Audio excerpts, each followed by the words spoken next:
There is no magic effort land. Oh, RPE has to be 3 reps in reserve, and if you train harder, then it's too hard and you can't recover, and next time hold back and then deload for at least a week every month, and never push yourself hard, deload and be careful, and oh my goodness, periodization and overload, and yeah, let's throw a bunch of big words, hypertrophy, and yeah, go to the friggin' gym and train hard. Is that so hard to do? Yeah, it actually is. Training hard is the hardest part about training hard. So I'm sure many of you are familiar with these anti-intellectual rants made by Doucette, where he will accuse people who are using things like RPE or RIR, reps in reserve, these auto-regulation methods, these people who intelligently plan out their training to get better results. You'll accuse them of being pussies. They train like pussies. They don't train hard enough.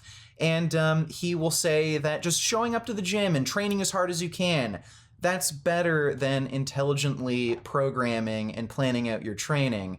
And I wanted to talk about 2 main issues I have with this. For one thing, no, using some sort of auto-regulation technique like RPE or RIR, reps in reserve, is better than just showing up to the gym and training as hard as you can. And 2, I wanted to talk about the fetishization of just training as hard as you can. It might seem a little paradoxical, but I'm sure it'll make sense to you later on. You're not in the gym to train hard. You're not in the gym to train as hard as you can. You're in the gym to make gains, to make progress. And if training as hard as you can, or just training hard in general, inhibits progress, then obviously that's not something you should do. So I'm going to show off some clips of me training and show off some of my progress as a demonstration of why autoregulation, holding yourself back, and not training as hard as you possibly can is actually a better strategy for making gains. So first we're going to look at Exhibit A. So this is me back in October. This is very close to when I just began my mesocycle, when I first built my home gym. So I'm benching 210 pounds here. And what you'll notice is this is a very easy set. So I aim to do an RIR, reps in reserve, of about 4. So I could have gotten about 4 more reps here, maybe even more. Maybe I could have gotten another 5 reps. So easy set. Maybe Greg would call this pussy training, but when we look at the next clip, so this clip was taken just a few days ago, and this is me benching 245 pounds. So this is about a month and a half after that first clip I showed you. And what you'll notice is the weight flies up about as easy, and the RIR is probably in that range of between 3 and 5. I'd very likely be able to get like another 3, 4, maybe even 5 reps pretty easily. Now, you could argue I'm still training like a pussy. I'm not even training hard, but I mean, I added, 35 pounds to my bench? So is that pussy training? So would you call this pussy training when I added 35 pounds to my bench in a little over a month? Doesn't matter if it's pussy training. Does it matter if I'm not training hard? No, not really. If I added 35 pounds to my bench in a little over a month, I'd say that's pretty good rapid progress. Doesn't really matter when you put things into perspective whether or not I'm training hard. I'm making gains. And that is a lifetime PR for me. I have benched heavier weights before, but not in that rep range and not for that RIR. So that's an all-time PR for me. I'm making better progress than I ever have before. And according to Greg, I'm not even training hard. So all I've done here was I started my mesocycle off with an RIR, reps in reserve, target of about 4. And it just so happens that each week I've added 5 pounds to my bench and the RIR has stayed about the same, which is a pretty good problem to have because now I know next week when I try to bench 250, I'll easily be able to hit 250 for 4 sets of 5. And the next week still, I will probably be able to hit 255 with like an easy RIR target of probably around 3 again. So I'm able to add 5 pounds to my bench each week. I know for sure the next week I'll be able to hit, the weight target that I set. So what's the issue? Does it matter if I'm training like a pussy and I'm not training hard? No, I'm making really great progress. I'm getting bigger and stronger than I ever have before, so why would I train to failure? Why would I put my body through that unnecessary stress? Why would I jeopardize not being able to hit a PR the next week because I'm just pushing myself to the absolute limit each time I train? Why would I shorten my mesocycle length when I could just keep making progress for a longer period of time? Doesn't make sense. So no, training as hard as you can, training harder than last time, not giving a crap about RIR and RPE periodization. Yeah, that's just stupid. And here's another example. So again, this is me at the beginning of my mesocycle, and I'm overhead pressing 107 pounds with the Swiss bar. And this was an easy set. Again, I had an RIR target of about 3. And I guess Greg would call this pussy training. I'm not training hard. But if you look at recent training footage, I actually filmed this today, I'm overhead pressing 147 pounds. So that's a 40-pound jump compared to when I first started my meso about a month and a half ago. Now, the RIR did go down. This is about an RIR of 1 or 2. That is typically what you'll see. You don't typically stay at the same RIR when you gradually add weight throughout a meso. But I added 40 pounds, but I didn't go to absolute failure, so I guess I'm still training like a pussy. So this is something that I've seen Greg get wrong over and over again, even when people explain this to him. As you saw from the footage, typically when you're progressing in a mesocycle and you keep adding weight to all of your lifts, you're going to get closer and closer to failure. So it's not like you don't train harder than last time if you're using something like RPE or RIR. You inevitably are going to end up training harder and harder, and you're going to reach a point where you're going to add so much weight that you're going to eventually reach failure. And then, typically around that time, you're going to end up doing a deload and then starting the whole process over again.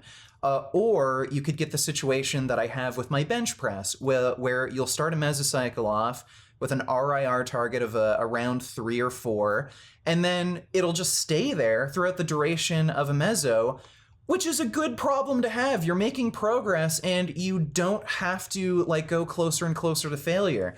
You're just getting stronger infinitely, which is kind of a good thing. If you can just keep getting stronger without even trying, how is that a problem to Greg?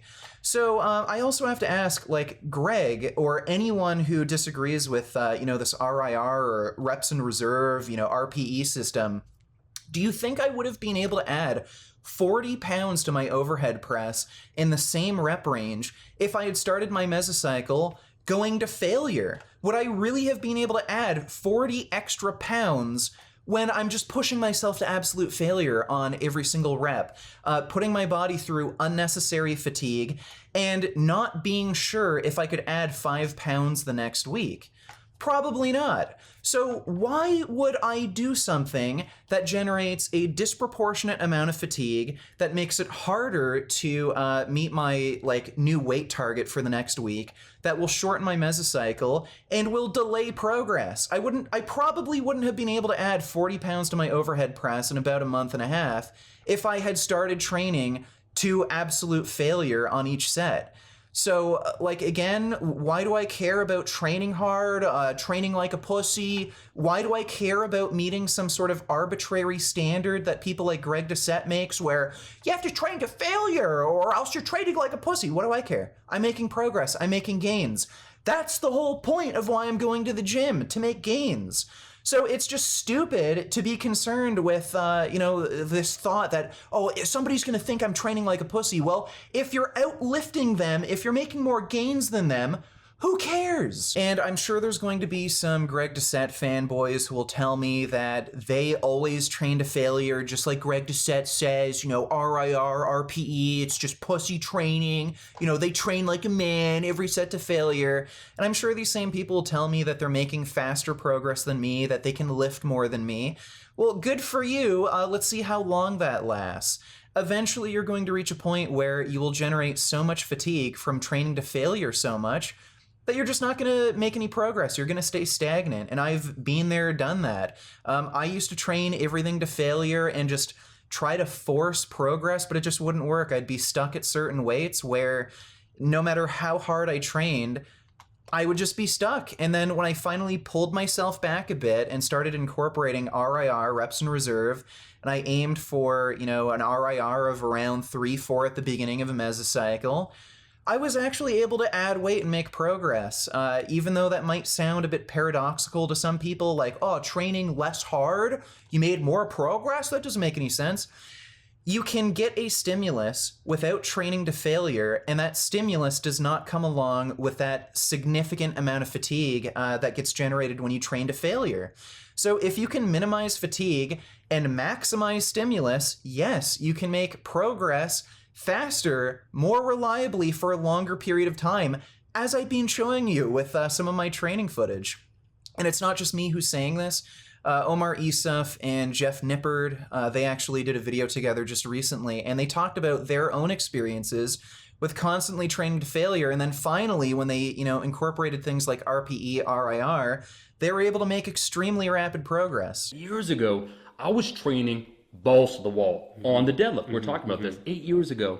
And I was doing 405 and I was doing the triple and it was the RPE 10, and then I did the next week and I was making no gains. And it was weird when I lowered the RPE. I did a 12-week block essentially to peak for a 1 rep max, and I put on 100 pounds on my deadlift, right?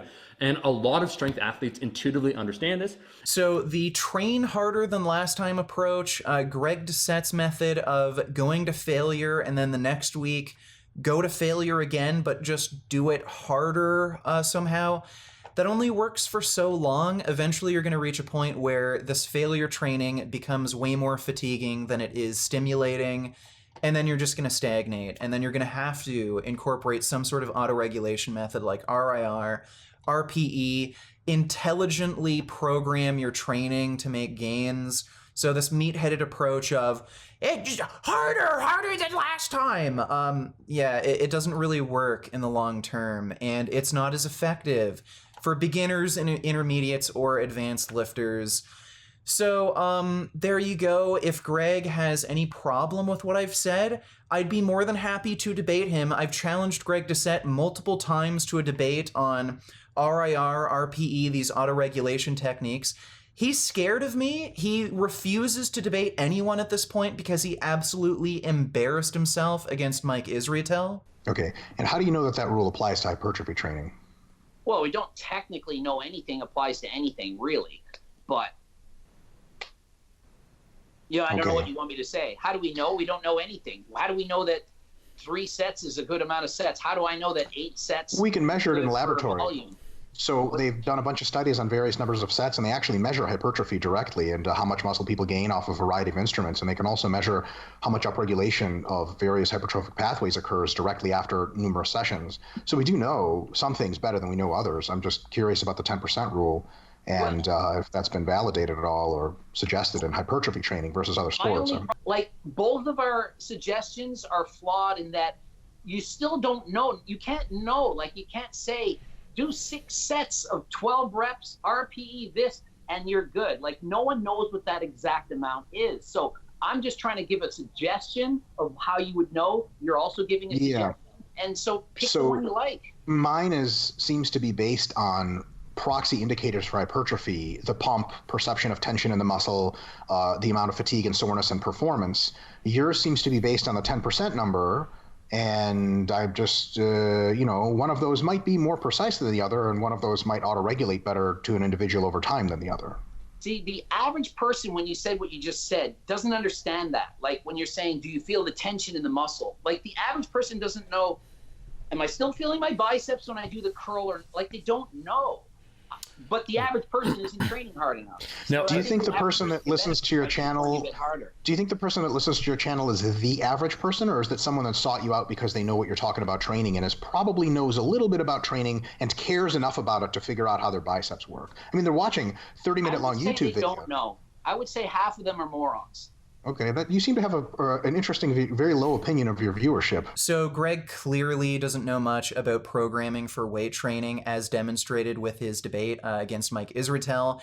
He ended up having to admit that he has no evidence to support his claims. He has no valid justification for some of this advice he's giving. And he ended up having to come up with the excuse that his audience is dumb. All the people who watch his videos, they're just stupid. So he has to dumb down his advice so all these dumb people can understand what he's saying.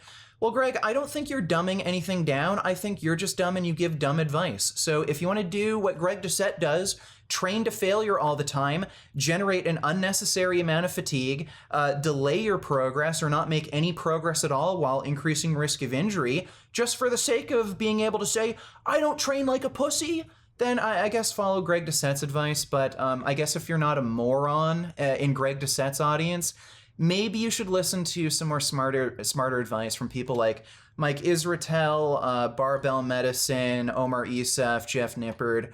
So train smart, don't be an idiot like Greg Doucette. He literally admitted that his advice is dumb, so I think that should tell you something. And if you like this video, maybe consider supporting me on Patreon or through my website. I have some funding perks you may find interesting. If you're looking for clothing, then check out the Vegan Gain store, and if you're looking for vegan pet food, then check out Vigor. They have a wide selection of vegan cat and dog food, and if you click the link in the description and use the discount code, you can get 10% off of any order.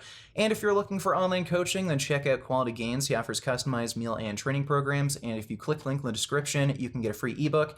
And check out my wife on OnlyFans. She does full nude. She's hot as hell, so if you're into that sort of thing, check out her OnlyFans. And of course, check out my OnlyFans, so if you want to see me naked, see my pee-pee, check out my OnlyFans, and as always, keep making those vegan and RPE gains. What a relief! When will this poisonous product cease? This is another public service announcement. You can believe it or you can doubt it. Let us begin now with the cow. The way it gets to your plate and how.